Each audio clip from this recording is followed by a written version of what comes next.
Best 3 VS Code extension for HTML and CSS developers. So let's get started. First എന്ന് പറയുന്നത് Prettier എന്നൊരു extension ആണ്. ഈ ഒരു എക്സ്റ്റൻഷൻ്റെ പ്രത്യേകത എന്താ വെച്ചിട്ടുണ്ടെങ്കിൽ കോഡ്സ് എല്ലാം ഒന്ന് ഫോർമാറ്റ് ചെയ്ത് വെക്കാൻ പറ്റും.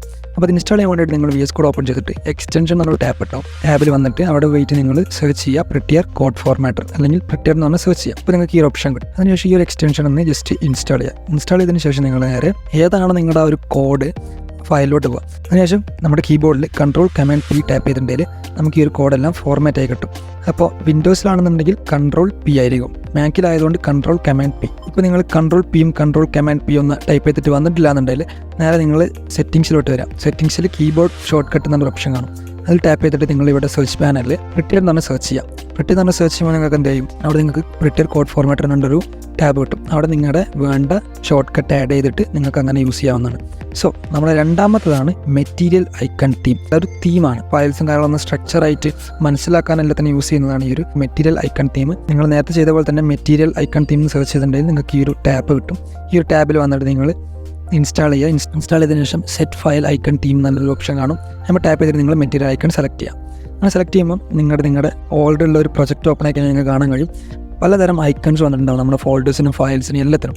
ഓരോന്ന് റെപ്രസെൻറ്റ് ചെയ്തിട്ടുള്ളതാണ്. ഇപ്പോൾ ജാവാസ്ക്രിപ്റ്റ് ആണെന്നുണ്ടെങ്കിൽ JS-ൻ്റെ ആ ഒരു ഐക്കൺ വരും, HTML ആണെന്നുണ്ടെങ്കിൽ HTML-ൻ്റെ ഐക്കണും കാര്യങ്ങളൊക്കെ വരും. ഇതിനാണ് നമ്മൾ മെറ്റീരിയൽ ഐക്കൺ യൂസ് ചെയ്യുന്നത്. അപ്പോൾ ഇനി നിങ്ങൾ വർക്ക് ചെയ്തില്ല, നിങ്ങൾ നേരെ സെറ്റിംഗ്സിൽ വന്നിട്ട് തീം എന്ന് സെർച്ച് ചെയ്യുക. അപ്പോൾ തീം സെർച്ച് ചെയ്യുമ്പോൾ നിങ്ങൾക്ക് മനസ്സിലാവും വർക്ക് ബ്രാഞ്ച് ഐക്കൺ തീം എന്ന് പറഞ്ഞിട്ട്.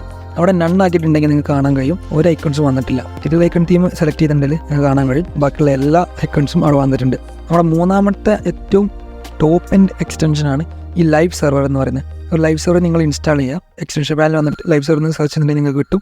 എന്നിട്ട് അത് ഇൻസ്റ്റാൾ ചെയ്തതിനു ശേഷം നിങ്ങൾ ഈ ഒരു ടൂൾ എന്തിനാണ് മെയിനായിട്ട് യൂസ് ചെയ്യുന്നത് വെച്ചിട്ടുണ്ടെങ്കിൽ നമുക്ക് ലൈവായിട്ട് തന്നെ HTML and CSS ഒക്കെ ഡെവലപ്മെൻറ്റ് ചെയ്യുമ്പോൾ നമുക്ക് അതിൻ്റെ ലൈവായിട്ടൊരു പ്രിവ്യൂ നമുക്ക് ഈ ഒരു ലൈവ് സെർവർ തരും. അപ്പോൾ ഇത് ഓപ്പൺ ചെയ്യാൻ വേണ്ടിയിട്ട് നിങ്ങൾ താഴത്ത് കുറേ ഓപ്ഷൻസ് ഉണ്ടാവും. അതിൽ ഗോ ലൈവ് എന്നൊരു ഓപ്ഷൻ ഉണ്ടാവും. അതിൽ ജസ്റ്റ് ഒന്ന് ടാപ്പ് ചെയ്യാം. ആ ടാപ്പ് ചെയ്ത് നിങ്ങൾ സെർവർ അവിടെ ഓപ്പൺ ആയി വരും. ഓപ്പൺ ആയി കാണുമ്പോൾ നിങ്ങൾ എന്തൊക്കെ ചേഞ്ച് വരുന്നത് അപ്പോൾ തന്നെ നിങ്ങൾ ഫയൽ സേവ് ചെയ്യുന്ന സമയം തന്നെ നിങ്ങൾക്ക് അവിടെ അത് റിഫ്ലക്റ്റ് ചെയ്ത് കാണിക്കും. ഇപ്പോൾ ഞാൻ എക്സാമ്പിളായിട്ട് ഒന്ന് കാണിച്ചു തരാം. ഇപ്പോൾ ഇവിടെ എൻ്റെ അതിൽ ടൂൾസ് എന്ന് പറഞ്ഞിട്ട് ഒരു ആങ്കർ ടാഗ് ഉണ്ട്. ഞാൻ ആ ടൂൾസ് എന്ന് പറയുന്ന ആങ്കർ ടാഗ് മാറ്റിയിട്ട് ആക്രബൊക്കെ ഒന്ന് ടൈപ്പ് ചെയ്തിട്ട് ഞാൻ ജസ്റ്റ് ഒന്ന് സേവ് ചെയ്ത് കഴിഞ്ഞാൽ നിങ്ങളുടെ കാണാൻ കഴിയും ഈ ഒരു ആങ്കർ ടാഗ്, ഹെഡറിലെ ആങ്കർ ടാഗ് ചേഞ്ച് ആകുന്നത്. ഞാൻ ഇപ്പോൾ സേവ് ചെയ്യാണ്. വിത്തിൻ സെക്കൻഡ്സ് കൊണ്ട് തന്നെ ഇതെന്ത് ചെയ്തിട്ടുണ്ട്, നമ്മൾ വെബ്സൈറ്റിൽ റിഫ്ലക്റ്റ് ചെയ്തിട്ടുണ്ട്. അപ്പോൾ നമുക്ക് കോഡിങ്ങിൽ HTML and CSS വെബ്സൈറ്റ് ഡെവലപ്പേഴ്സിനൊക്കെ ഏറ്റവും ബെസ്റ്റ് ആയിട്ടുള്ള ഒരു എക്സ്റ്റൻഷനാണ് ഈ ഒരു ലൈവ് സെർവർ എക്സ്റ്റൻഷൻ. ഇതാണ് best 3 VS Code extension for HTML and CSS developers.